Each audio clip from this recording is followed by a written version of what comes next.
I've told this story to exactly 2 people before tonight, and both of them stopped speaking to me afterward. Not because they didn't believe me, because they did. So understand that when I sit here with this cheap microphone and a glass of water I keep forgetting to drink, I'm not looking for an audience. I'm looking for a place to leave it. My name is Adam Reyes. I used to survey timber tracts for the state, and in the autumn the outbreak began. I found a school bus in a forest that shouldn't have had a road running through it. The tract was called Pine Hollow Cut. 31,000 acres of second-growth pine and hemlock stitched together by logging roads the maps had forgotten. My job was simple. Walk the grid. Mark the boundary trees. Report the rot. I did it alone most days because my partner, a quiet man named Doran Feltz, preferred the south quadrant where the cell signal still crawled. Doran was 52, ex-Coast Guard, and carried a paperback in his back pocket the way other men carried knives. We met at the ranger station every morning at 6, drank coffee that tasted like pennies, and split up before the sun cleared the ridgeline. The morning I found the bus, the radio in the station kept cutting out. Not static, silence. Long ribbons of it between the weather reports, as if the person reading the script kept forgetting their place. Doran noticed it before I did. He tapped the speaker with one knuckle and said, "That's the 3rd time this week they've swallowed a sentence." I told him the tower on Bald Knob was probably icing up early. He didn't argue. He just folded his map along a new crease and told me to keep my handheld on Channel 4. I drove the fire road out to Grid 12, parked where the culvert had collapsed the previous spring, and walked in from there. The air smelled like wet iron. I remember that clearly because I stopped twice to check the soles of my boots, thinking I'd stepped in something. I hadn't. The smell was in the wind itself, sliding down from somewhere higher on the slope. I made a note in my field book to check for a deer carcass on the return leg.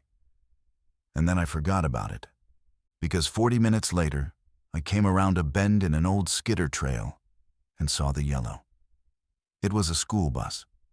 Full-length, 48-passenger, the paint faded to the color of an old bruise where the sun had reached it, and still bright as a warning sign where the canopy had spared it.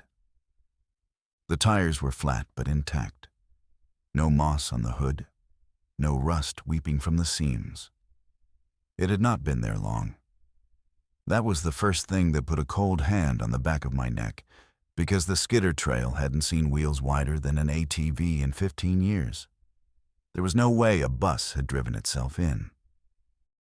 I stood at the tree line for a full minute before I moved.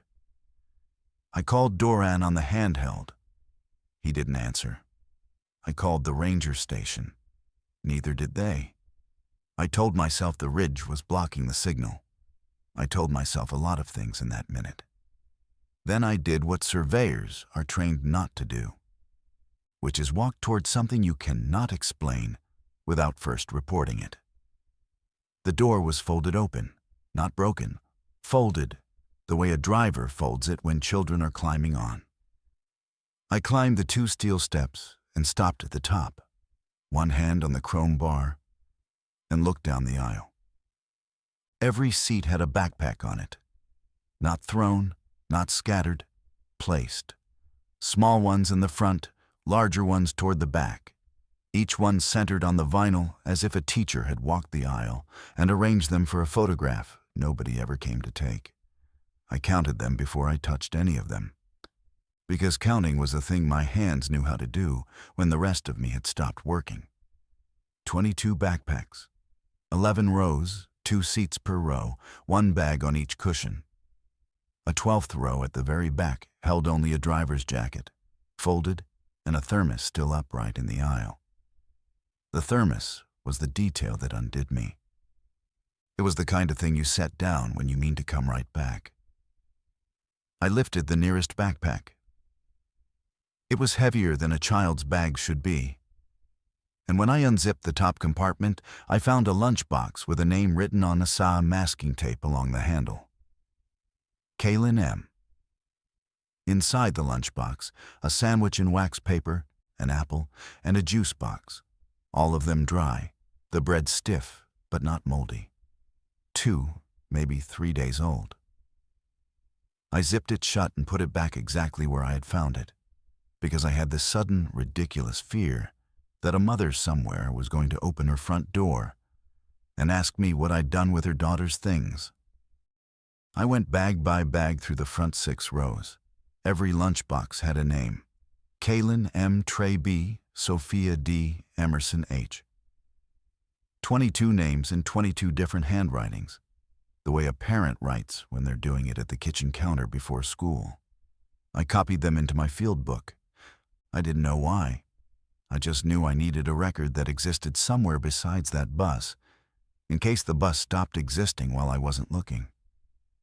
That was when I heard the sound outside.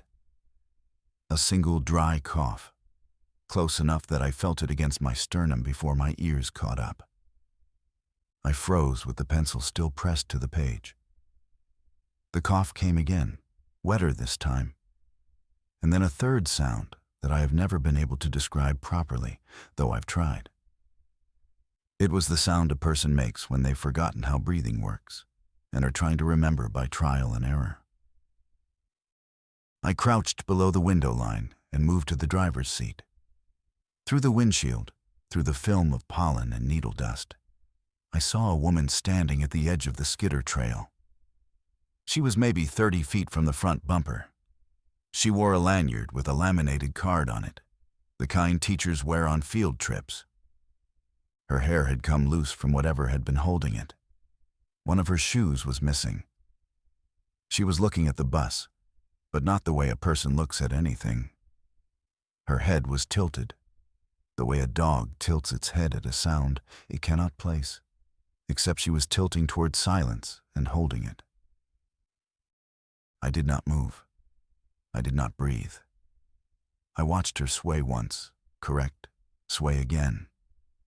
Then she took a step forward, and the step was wrong. It landed too flat, with no roll from heel to toe, and the leg that trailed her didn't quite catch up before the next step began. She was closing the distance to the bus in a series of small, imprecise decisions her body was making without her. I understood, in the space between one of her steps and the next, that I was looking at something the news hadn't reached me about yet. I don't want to pretend I knew the word for it. I didn't. But I knew, the way an animal knows, that the shape moving toward the bus was not going to answer any of my questions, and that being inside a metal box with one door was the second worst place I could be. The worst was outside it. I reached up very slowly and pulled the door lever toward me until the folding door hissed shut. The sound was small. It was not small enough. Her head snapped toward the front of the bus, and for the first time I saw her eyes. And I understood that Doran had not answered his radio, because Doran was somewhere in this forest too. And something like her had been closer to him than to me. She hit the door with the flat of her hand once, and the whole bus rocked on its dead tires. Then she stopped. She did not hit it again. She stood with her palm pressed to the glass and her forehead resting against her palm. And I watched her mouth move around a word she could not quite finish forming. It might have been a name. It might have been a habit her body remembered from a life that had ended sometime in the last 2 days. I will never know. Because after 90 seconds of that, she simply turned and walked back into the trees, the way a person walks away from a locked office they've forgotten the code to. I stayed on the floor of the aisle until my knees went numb. When I finally moved, I did it in inches, keeping below the seat backs until I reached the emergency door at the rear. I did not open it. I only pressed my ear to the seam and listened. Nothing. No coughing, no dragging. Just the ordinary sounds a forest makes when it hasn't decided yet whether to be afraid of you.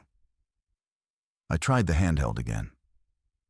Doran, come back. Channel 4. Static. I switched to the ranger station's frequency. Pine Hollow Base, this is Reyes. I need a callback. Over. Static. I switched to the county emergency band, which we were told never to use for anything short of a fatality. I used it. Any station. This is a state surveyor in Pine Hollow Cut requesting welfare check on the ranger station and my partner Doran Feltz. Over. A voice answered me. It was not a dispatcher. It was a woman, and she was crying, and she said, "Please tell me you're inside somewhere." Then the channel went dead in a way that felt deliberate. I sat with the handheld in my lap and did the math a person does when the ground, under their assumptions, has shifted. I had a half tank of gas in the truck, a quarter-mile back down the skidder trail. I had 1 bottle of water, a granola bar, a folding knife, and a signal mirror I had never once used. I had a bus full of backpacks that belonged to 22 children who, if the woman on the emergency channel was any indication, no one was currently looking for. That last thought was the one that stood up in me and refused to sit back down. 22 names. Nobody had radioed a missing bus. Nobody had put a helicopter over Pine Hollow. In a state where a lost hiker gets 3 news vans and a prayer chain, 22 children had been in this forest for at least 2 days without a single search party crossing my grid. That meant one of 2 things. Either nobody had reported them missing, or nobody was left to report anything at all. I opened the driver's compartment and searched it. No manifest, no route sheet, no logbook. The visor held a photograph, the kind bus drivers sometimes tape up, of a boy in a soccer uniform holding a trophy too big for his hands.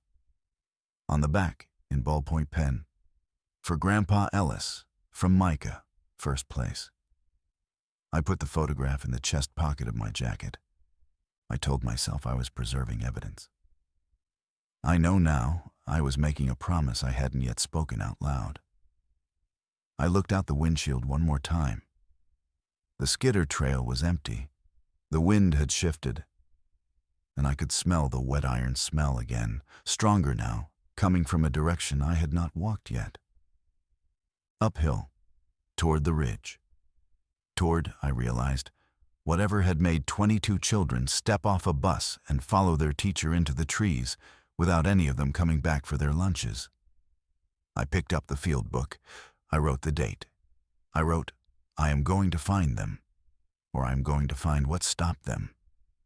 Then I opened the folding door, because the only thing worse than being in the bus was staying in it long enough to believe I was safe. The first thing I did outside the bus was look for tracks, because tracks were a thing I understood, and the rest of the morning had stopped being. The skidder trail was soft from the previous night's rain, and the woman's prints were still there in the mud. 1 clear shoe print and 1 bare foot. The toes splayed wide because nothing in her body was tightening the way toes are supposed to tighten when a person walks. Her tracks came from the uphill side. They did not double back. Whatever she had been doing before she reached the bus, she had been doing it further up the ridge. I found the children's tracks after I widened my search to the tree line. They were not on the trail. They were in the leaf litter 20 feet inside the pines, and they were arranged in a way that made my stomach drop, because they were arranged in a line. 22 sets of small prints, more or less, moving single file, the way a class walks when a teacher has told them to hold the shoulder of the person in front. They headed uphill. They did not deviate. Not one child had stepped out of line to touch a tree or kick a stone or do any of the small, disobedient things that make a child's track different from an adult's. I have thought about that detail more than any other. Children do not walk in a straight line unless something is making them. I followed the tracks for perhaps 300 yards before I heard the second voice. This one was male, and it was calling a name, and it was doing it wrong. Mika, Mika. The pauses between the syllables were even, mechanical, the way a recording repeats when the tape is looped. I dropped behind a windfall and waited. The voice moved parallel to me for maybe a minute, then faded uphill. I did not see the speaker. I did not want to. When the forest was quiet again, I moved. Not up the ridge where the tracks led, but sideways, cutting across the slope toward the fire road where I'd left my truck. My plan, if I can call the tangle in my head that morning a plan, was to get to the truck, get to the ranger station, and get Doran, in that order. After that, I would decide whether the tracks I had just seen were something I was equipped to follow, or something I was equipped only to report. The truck was still there. That was the good news. The bad news was that the driver's side window was broken inward, and the radio had been pulled from the dash and left on the passenger seat, its wires trailing like something disemboweled. Nothing else had been taken. The keys were still in the ignition where I had left them, which told me the person or thing that had done this either could not drive or had not been interested in driving. Both possibilities were bad in different ways. I climbed in, brushed the glass off the seat with the sleeve of my jacket, and started the engine. It caught on the second try. I sat there for a long moment with my hand on the shifter and my eyes on the tree line, waiting to see if the sound of the motor was going to bring anything out of the pines. Nothing came. I put the truck in gear and drove. The fire road ran 3 miles down to the state road, and the state road ran 11 miles into the town of Marrow Creek, where the ranger station sat between the volunteer fire hall and a diner called Ruth's. I drove all 14 miles at 15 under the speed limit because I could not stop scanning the ditches. I saw 2 deer, a scattering of crows working something small in the road, and once a man's boot lying on its side in the gravel shoulder, upright and empty, laces still tied. I did not stop for the boot. I have thought about that too. Marrow Creek was wrong in the way a photograph is wrong when someone has moved a piece of furniture between the before and the after. The town was still there. The buildings had not burned. There were no bodies in the street. But the traffic light at the main intersection was blinking yellow in all 4 directions, which meant the substation had been on backup for at least a day. And the parking lot in front of Ruth's had 3 cars in it, and none of them had people. I slowed at the diner and looked through the front window as I passed. The booths were empty.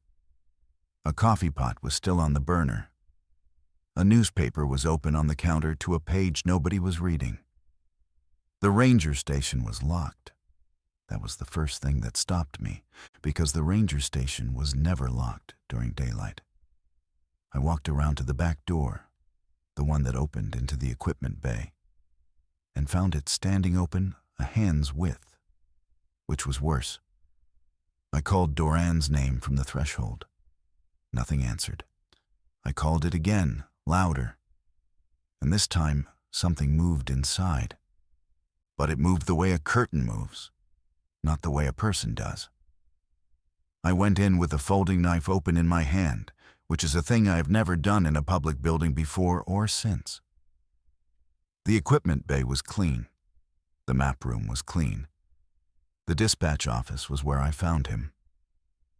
Doran was sitting in the dispatcher's chair with his back to the door, and for one gentle second I believed he was on the phone, because his shoulder was hitched the way a person's shoulder hitches when they're cradling a receiver.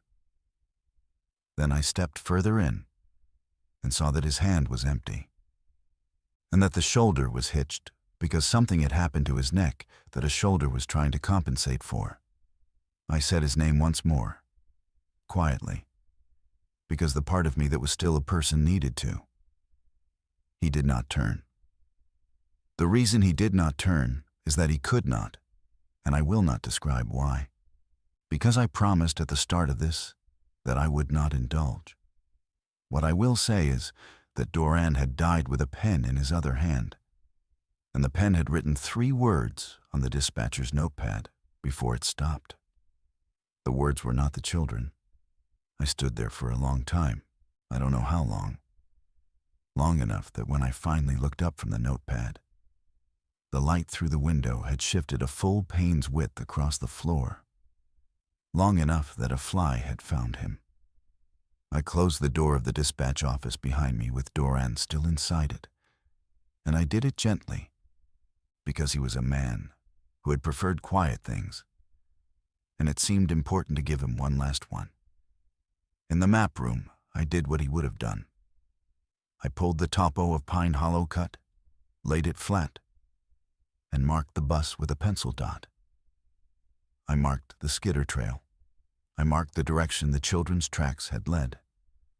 Then I looked at what the ridge became further up, and I understood something I had not understood before. The ridge did not end in wilderness. The ridge climbed for another 1.5 miles to a saddle, and on the far side of the saddle was a cluster of small structures the map labeled in the flat lettering the state uses for federal parcels: Camp Verity Youth Retreat. Private. I had never heard of Camp Verity. I had walked that quadrant twice in 3 years, and I would have sworn on a stack of surveying manuals that there was nothing on the other side of that saddle but old growth and a seasonal creek. But the map was a state map, and the state does not put buildings on maps for fun. And youth retreat, private, was exactly the kind of phrase that explained 22 children in a bus and no one reporting them missing. Private meant nobody was watching. Private meant the parents had signed something. Private meant, in the language of parcels and permits, that whatever had happened at Camp Verity had happened to children whose absence had been paid for in advance. I took the map. I took the shotgun from the locker because Doran had the key on his belt, and I could not bring myself to search him for it, and instead broke the lock with a pry bar from the equipment bay. I took a box of shells, a full water jug, a first aid kit, and Doran's paperback from the desk, because he had been on Chapter 7, and the book felt like a thing that ought to leave the building with someone. I put it all in the truck. I did not lock the station behind me because it seemed pointless, and because I had not yet decided whether I intended to come back. Before I left Marrow Creek, I drove past the elementary school. I don't know what I expected. Buses in the lot, maybe, or a sign on the door explaining where everyone had gone. What I found was a single sedan parked crookedly across 2 spaces, and a woman sitting on the front steps of the school with a phone pressed to her ear that was clearly not connected to anything. She was not crying. She had passed crying some hours before. When she saw the truck, she stood up and walked toward me, and I stopped, because I could not do otherwise. Her name was Inés Alvaro. She was the school secretary, and she had been on those steps since the previous afternoon. And she was there because her granddaughter, Sophia, had been on a bus that had not come back from a weekend trip, and the number on the emergency contact sheet for the trip had been disconnected. She told me all of this in one long, unbroken sentence. And when she was done, she waited, because she had seen something in my face that answered a question she had not yet asked. I opened the field book. I turned it to the page with the 22 names. I did not hand it to her. I read them one at a time, because I understood that if I handed her the book, she would look for one name and stop. And there were 21 other grandmothers somewhere, and I owed them a witness. When I said Sophia D., her hand went to her mouth and stayed there, and she did not lower it until I had finished the list. Then she said, "You found the bus." Not a question. I told her where. I told her about the woman with the lanyard, and about the tracks that walked in a straight line, and about Camp Verity, which she had never heard of either, though she had worked in that school for 19 years. When I said the name of the camp, Something behind her eyes moved. Not recognition, suspicion. She said the trip was a retreat. The permission slip said retreat. It didn't say a camp. It said educational retreat, and the parents signed. She said the word signed like it was a bruise she was pressing to see if it still hurt. Inez got into the truck. I did not ask her to. She simply opened the passenger door and got in and closed it and put her purse on her lap and said, "I am going with you." I told her it was not safe. She told me she was 67 years old and her granddaughter's lunchbox was in a bus in a forest. And that safe had stopped being a word she was willing to use. I did not argue. I have never been good at arguing with grandmothers, and I was not going to start with one whose face looked like hers looked then.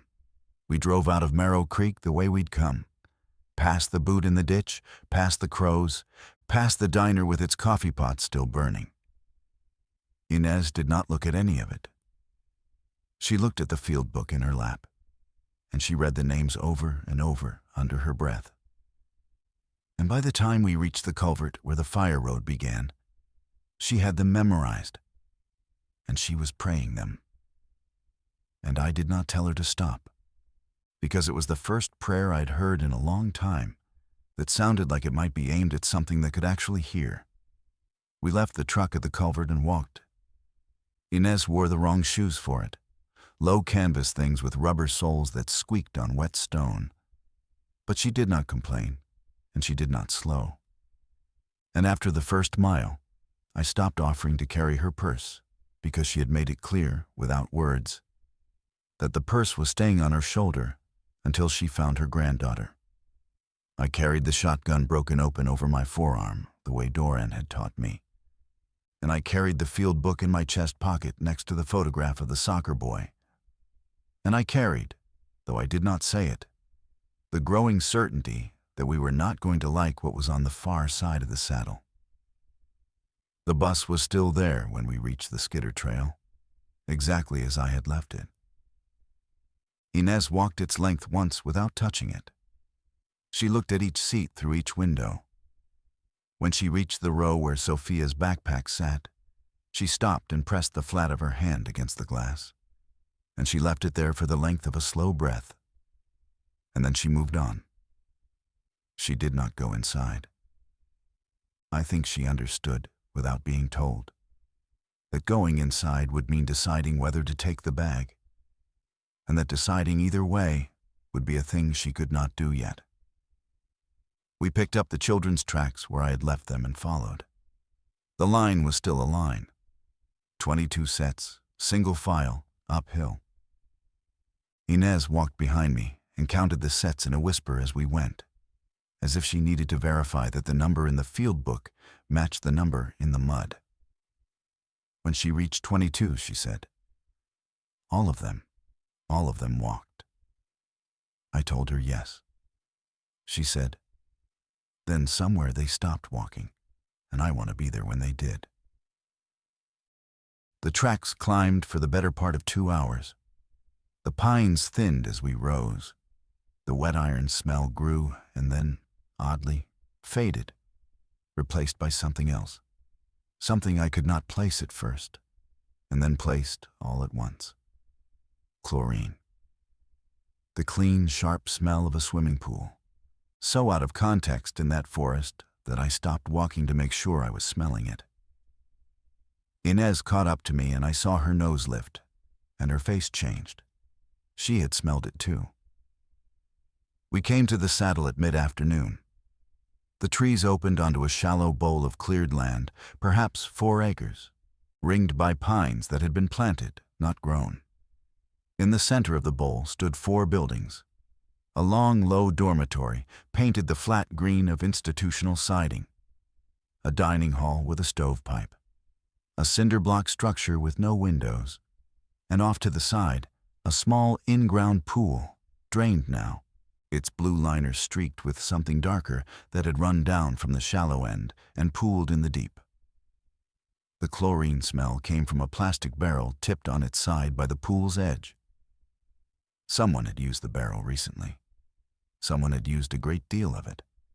There were no cars, there was no sound. There were no bodies, which was in some ways the worst detail, because bodies at least would have been an answer. Inez began to walk toward the dormitory. I caught her elbow gently, and she let me hold it for a moment before she said, "Adam, she is either in that building or she is not. I'm going to find out which." She said my first name for the first time when she said it. I let her elbow go. We crossed the bowl together. The grass had not been cut in a while. There were paths worn through it, narrow ones, the paths children make when they run the same routes over and over. We followed one to the dormitory door, and I raised the shotgun, and I closed my hand on the knob, and I turned it. The door opened onto a hallway that smelled of bleach and something older that the bleach had not quite reached. 2 rows of bunks in each room, 6 rooms, 12 bunks per room. 72 beds in a camp that had held 22 children on the day it emptied. That math bothered me before I had time to think about why. The beds were made. The blankets were tight. On each pillow was a folded piece of paper, and on each piece of paper was a first name and a number, and the numbers went up to 72. Inez walked to the 3rd room on the left without hesitation, as if she had been told in advance where to go, and stopped at the 4th bunk on the right. The paper on the pillow said Sophia, 43. She picked it up and held it in both hands and did not cry, because Inez Alvaro had done her crying on the school steps and was, I understood then, done with it for the duration. She folded the paper twice and put it in her purse, and she said, 43, not 22. 43, Adam. What happened to the other 50 children? I did not have an answer. I still don't have a whole one. What I had then, in that hallway, was the beginning of one. Because I noticed for the first time that the bunks were sized differently in different rooms. The first 2 rooms held small bunks, kindergarten-sized. The next 2 held elementary bunks. The last 2 held bunks long enough for teenagers. Whatever Camp Verity had been, it had not been a single-session summer program. It had been running long enough and quietly enough to accumulate 72 named pillows and presumably 72 sets of parents who had signed something and not asked follow-up questions. We searched the buildings in order. The dining hall was clean, the tables wiped, the industrial refrigerator emptied and propped open with a mop handle. In the pantry, we found stacks of the same non-perishables in unlabeled cans, dated with a marker in a system I could not decode.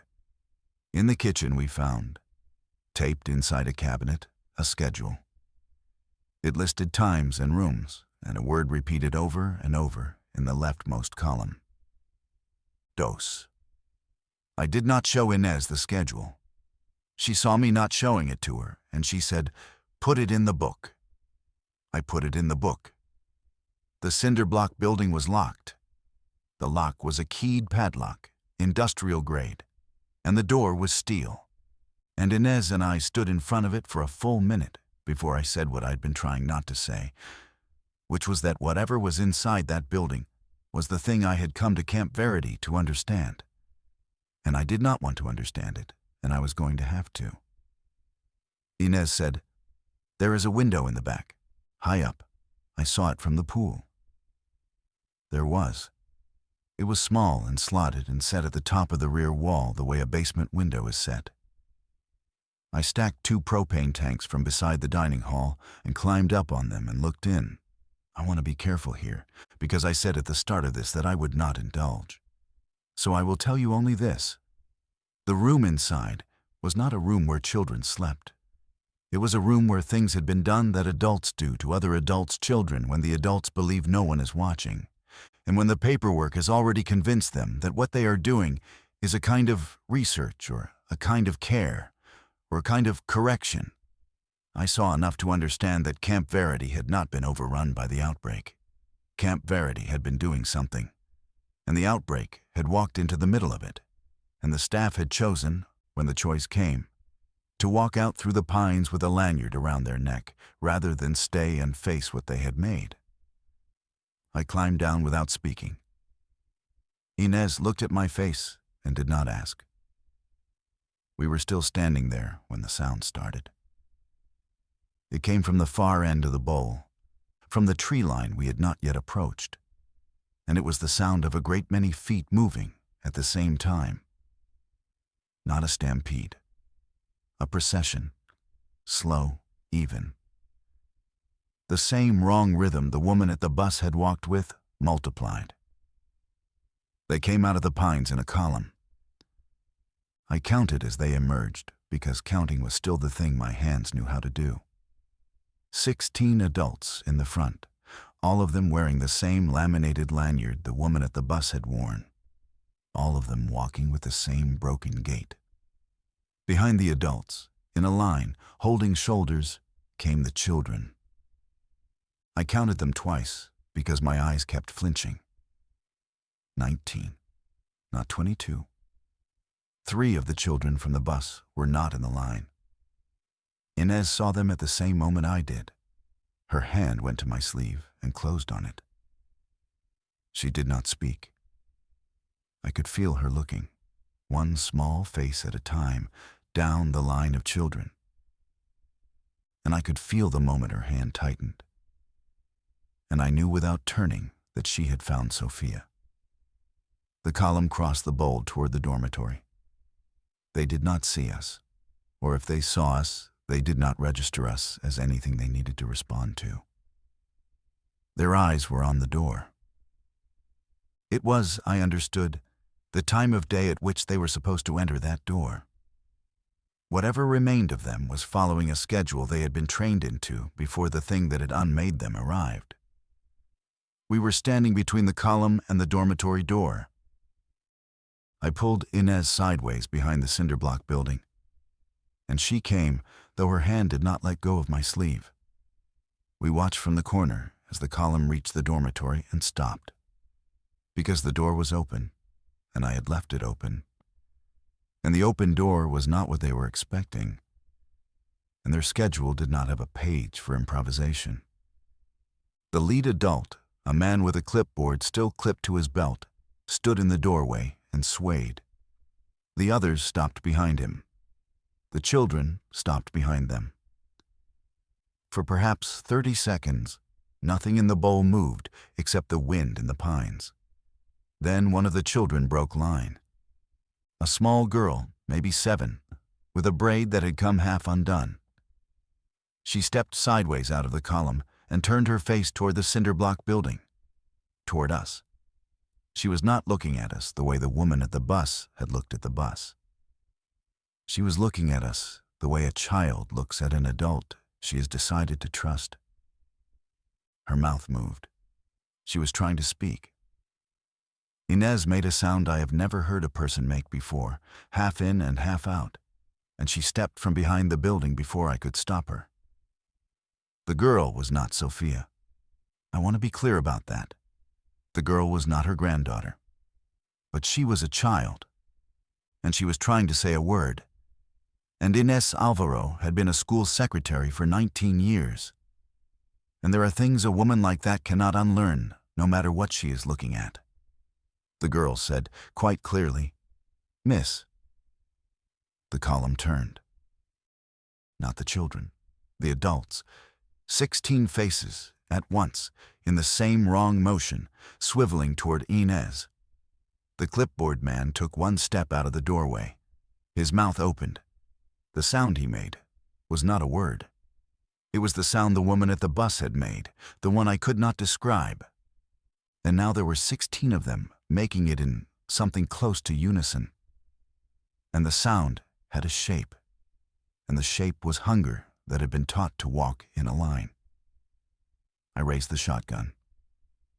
I understood, as I raised it, that I was about to make a decision I would carry, and that Inez had already made hers.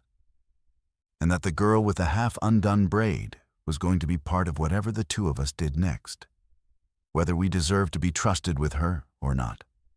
I fired once into the air because I was not yet ready to fire into a face, and because a part of me still believed that a loud sound could restore order to a world that had misplaced its order.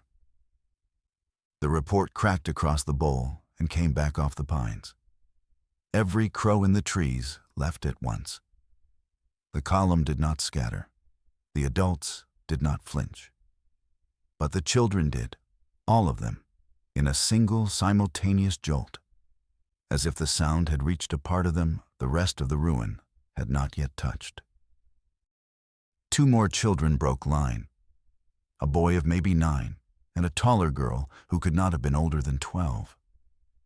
They stepped sideways the way the braided girl had stepped, and they turned their faces toward us, and their eyes were wet, which was the first wet thing I had seen in any face at Camp Verity that afternoon. Whatever had been done to them, the adults had gotten it further than the children. The children were still, in some interior way I did not understand, present. Inez moved before I did. She crossed the open ground between the cinder block building and the column at a walk, not a run, because Inez Alvaro understood, in a way I'm still trying to understand, that running toward a child is the wrong shape of motion. She held out her hands, palms up, the way you approach a stray dog, and she said, in the voice she must have used at the front desk of the school for 19 years, "It's all right. Come here to me. It's all right." The braided girl came. The boy came. The taller girl came. And then, one by one, more of them broke from the column, small hands letting go of small shoulders, and they came across the grass toward Inez. And behind them, the adults began, slowly, to notice. The clipboard man took a second step out of the doorway. He did it faster than the first step.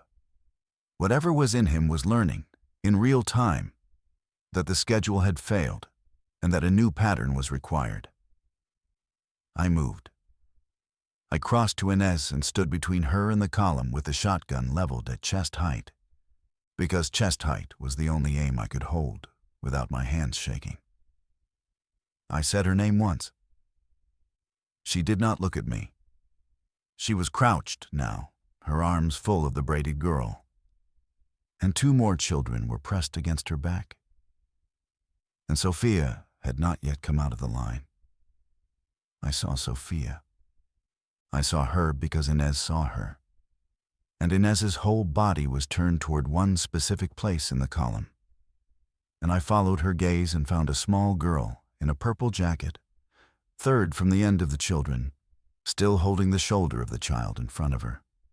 Sophia's face was turned toward Inez. Her mouth was open. She was not stepping out. Something in her had gotten further than the others. Inez said, without turning her head, "Adam, take these children into the trees, the way we came. Don't stop." I said, "Inez." She said, "I am not leaving without her. Go." There are moments in a life when a person is offered a role and can choose to accept it or not. I have thought about that moment for a long time. What I did was, I took the braided girl's hand, and I took the boy's hand, and I told the other 4 children to hold the hand of the child next to them, and I began to walk them backward across the bowl toward the tree line we had come from. I did not run. Inez had been right about running. I walked, and I kept the shotgun in my free hand pointed at the ground. And I did not look at Inez, because if I looked at her, I was going to stop. And if I stopped, the 7 children whose hands were in mine were going to be part of what happened next. Behind me, I heard Inez begin to sing. It was a lullaby in Spanish. I did not know the words. Sophia, I later learned, did. We reached the pines. I did not look back until we were 20 yards into the trees, And when I did look back, I saw what I have never told anyone until tonight. Inez was walking toward the column. The children she had gathered were gone, into the woods with me. She was walking alone, and she was still singing. And Sophia had let go of the shoulder in front of her and was walking, 1 foot at a time, out of the line, toward her grandmother. The adults were closing on Inez from 3 sides. She did not stop singing. I turned my back on it because I had 7 other children whose hands I was holding. And because a man who watches is a man who is not walking. And Inez had told me to walk. What I heard, I will not describe, because the sound belonged to Inez and to Sophia, and I have no right to it. What I will say is that the singing stopped, and then the sound the woman at the bus had made rose in the bowl, 16 throats of it. And then, faintly, one more voice joined them, and that voice was smaller than the others. And I understood that Sophia had reached her grandmother, and that whatever had been done to Sophia had been done deeply enough that reaching her grandmother had not been the ending Inez had walked toward. I have prayed since that day that Inez did not know. I have prayed that whatever was left of Sophia was enough that Inez got, in her last moment, the arms of a small girl around her neck, and not the other thing. I do not know. I will not know. I walked. The children walked with me. None of them spoke. The braided girl held my hand so tightly that I could feel the bones of her fingers through my glove. The boy of 9 walked on my other side and did not look up. The taller girl walked at the back of the line, and every so often I heard her say a name under her breath, the way Inez had said the names in the truck. And I understood that she was counting too, and that she was counting the ones who had not come with us. We walked for the rest of the afternoon. I did not take the Skitter Trail. I took a longer route, down a drainage I knew from surveying, because the Skitter Trail was where the column would look for us if the column looked. The children did not complain about the walking. The children did not complain about anything. Whatever Camp Verity had done to them, it had cured them of complaining. And I will grieve that as long as I live. At dusk we reached my truck. All 7 of them fit in the cab and the bed. The smallest 3 on the bench seat with me. The older 4 in the covered bed with the water jug and the blankets I kept there. I did not turn on the headlights. I drove out of Pine Hollow Cut on parking lights alone. And I did not go back to Marrow Creek, because Marrow Creek had a diner with a coffee pot still burning and a school with a woman on the steps who was no longer there. And I did not trust what else Marrow Creek had. I drove east. I drove until the tank was near empty and the road had stopped meeting other roads. And I found a hunting cabin I had noted in my field book 2 years earlier as unoccupied, absentee owner, roof intact. I broke the door because breaking the door was the smallest wrong thing I had done that day. I put the children inside. I lit the wood stove. I gave them the granola bar and split it 7 ways. And the braided girl, whose name I had by then learned was Nell, gave her piece to the boy of 9, whose name was Micah. And I recognized the name from the photograph in my chest pocket. I did not tell him yet. I would tell him in the morning. That night, I only sat on the floor by the stove with the shotgun across my knees and watched the 7 of them fall asleep in a pile like puppies. And I understood that I had become, without consenting to it, the adult in the room. I did not sleep. I sat by the stove and I opened the field book and I did the accounting a person does when the day has taken more than the day was allowed to take. 22 names on the bus, 19 in the column. 3 unaccounted for between bus and column. 7 of the 19 had come with me. 12 had stayed. Sophia had stayed. Inez had stayed. Doran was in a chair in a dispatch office in a town I was not going back to. I wrote all of it down. I did it because writing was the closest thing to sleeping I could manage, and because the field book was the only witness I trusted to survive me if I did not survive the week. Around 3 in the morning, Micah woke up. He walked over to me without a sound and stood next to my knee. He did not speak for a long time. Then he said, "Grandpa Ellis has a farm." He said it the way a child says the one true thing he has been holding in his mouth all day, afraid it would be taken from him if he let it out too soon. I said, "Where?" He said, "East, past the water tower with the blue star. He has cows. He has a well." I said, "Would he take you in?" Micah looked at me for a long moment. Then he said, "He would take all of us." I have thought about that sentence for a long time too, about what it meant that a 9-year-old boy who had walked out of Camp Verity in a line and been rescued by a stranger had, within 12 hours, done the math of who now belonged to whom, and decided, without being asked, that the 7 of us were a we. Children do that. I did not know they did that. I know now. I reached into my chest pocket and took out the photograph. I turned it over so he could see the ballpoint pen on the back. His mouth did the thing mouths do when a person is trying not to make a sound that would wake other people. He took the photograph in both hands. He held it against his chest. He did not thank me. Thanking was not what the moment was for. He said, "Are we going in the morning?" I said, "We are going in the morning." He went back to the pile of children, and he lay down on the edge of it, still holding the photograph. And he closed his eyes. And I watched him until his breathing slowed. And then I watched the fire until dawn. At first light, I woke the children. I gave them water. I checked each of them for injuries I'd been too tired to check for the night before. Nell had a bruise on her wrist that was shaped like a thumbprint, and I did not ask about it. The taller girl, whose name was Devon, had a small round mark on the inside of her elbow that I recognized, and also did not ask about. Micah had nothing on his body that I could see, but his eyes were older than a 9-year-old's eyes should have been. And I understood that this was its own injury, and that I did not know how to treat it, and that I was going to have to learn. We loaded into the truck.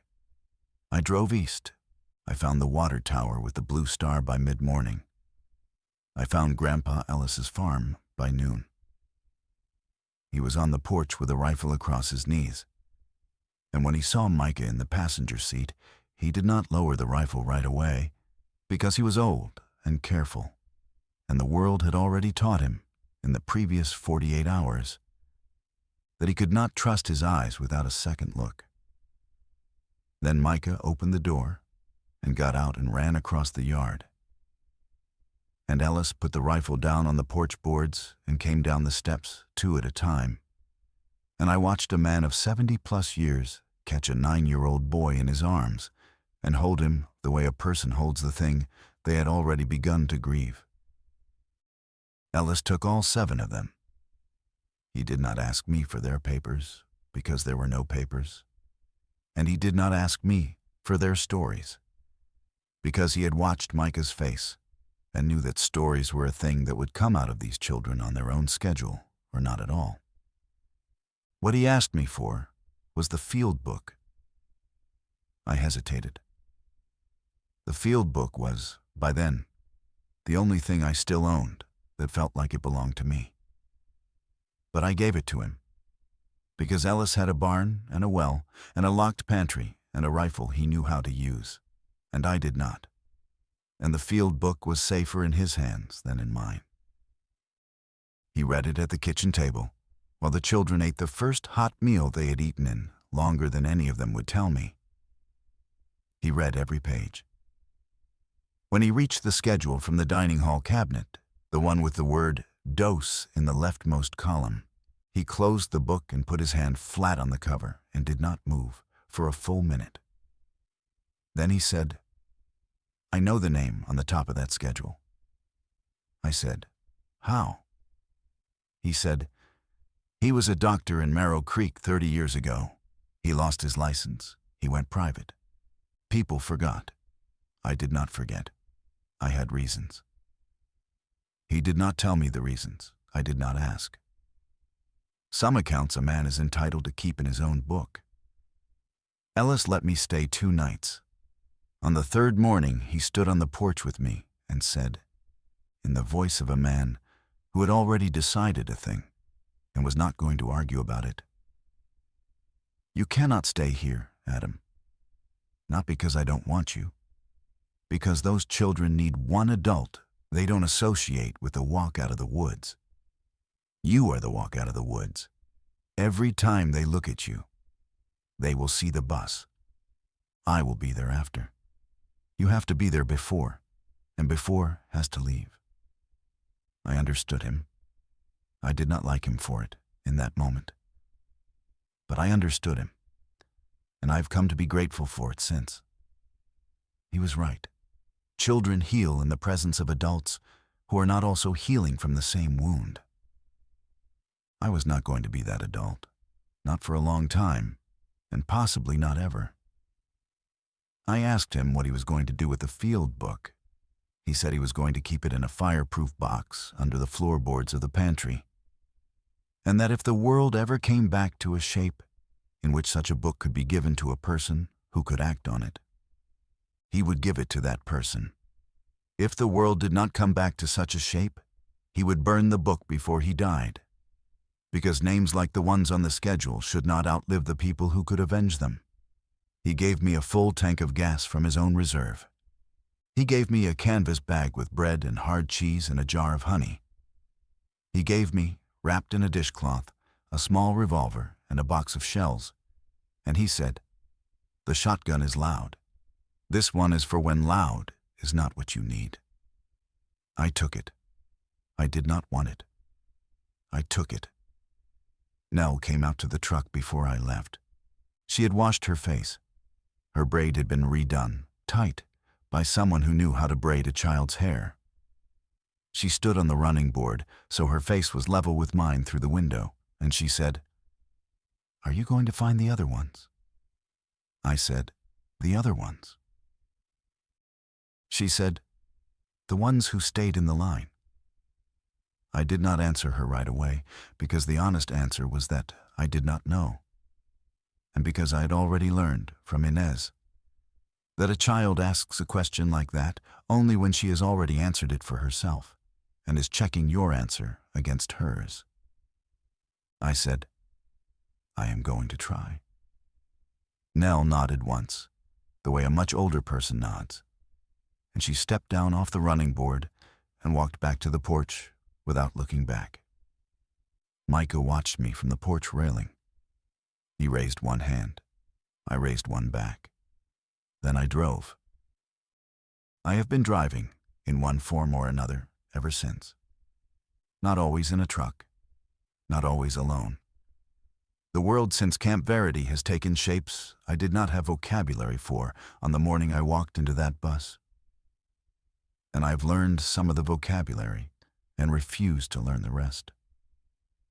What I have done in the months since is a smaller thing than it sounds and a larger thing than it looks. I have made lists. I have compared names.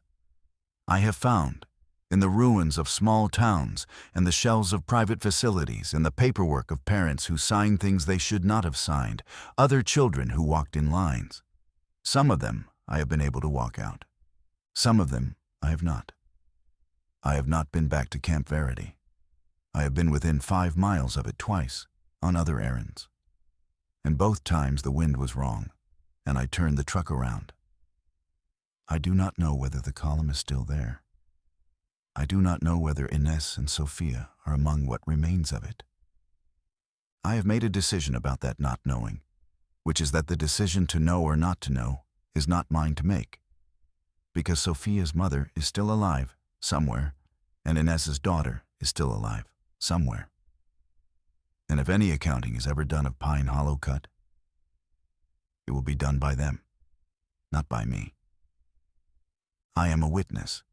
I am not the family. I have learned the difference, and it is a difference that has kept me alive. Ellis died the following spring, of ordinary things, in his own bed, with Micah in the room.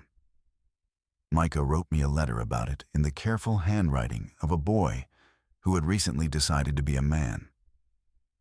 He said Ellis had asked, in his last week, to have the field book read to him aloud, and Micah had read it, all of it, twice. He said Ellis had cried only once, at the page where I had written, "Not the children," which was the phrase Doran had left on the notepad, and which had become, in the months of Ellis's keeping, the phrase carved into the lid of the fireproof box. Micah is 15 now. Nell is 13. Devin is 17 and has begun, without asking anyone's permission, to do work I will not describe in this account, but which I approve of. The other 4 are alive. All 7 of them are alive. That sentence is the one I hold on to on the nights when the rest of the accounting sits heaviest, because 7 is a small number against 22, and 22 is a small number against 72, and 72 is a small number against whatever the true count would be if anyone ever did the count. The field book is still under Ellis's pantry floor. Micah moved to the farm permanently after Ellis's funeral, and he keeps the box, and he has told me in the letter he sent me last month that when he is old enough, he intends to open it in a room full of people who have the authority to do something about what is inside. I have told him he does not owe that to anyone. He has told me, in the same careful handwriting, that he's not doing it because he owes it.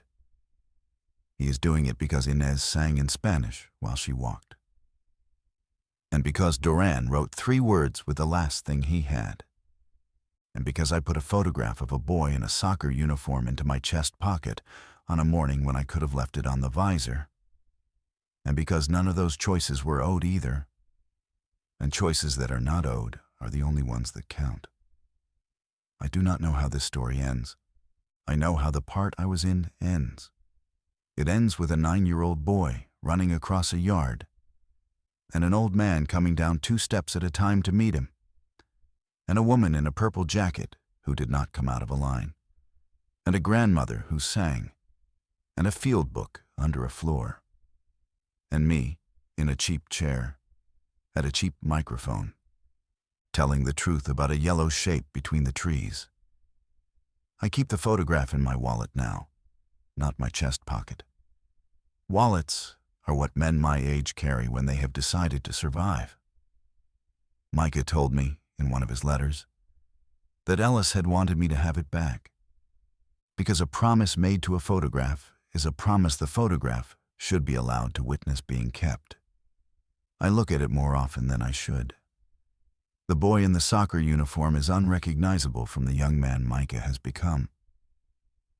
And that gap is where I live now. I did not walk into Pine Hollow Cut, a person who could hold 7 children's hands across a bowl of cleared land. I did not walk out one, either. What I walked out as was a person who had learned that the world sometimes hands you a role you did not audition for, and that the only wrong answer is to hand it back. Inez knew that before I did. Doran wrote it in 3 words. Ellis kept it under a floor. I am telling you tonight because the story is not mine to keep any longer, and because somewhere, right now, there is another bus. There is always another bus. If you find one, count the seats, write the names, walk toward what stopped them, and when a child says miss, answer.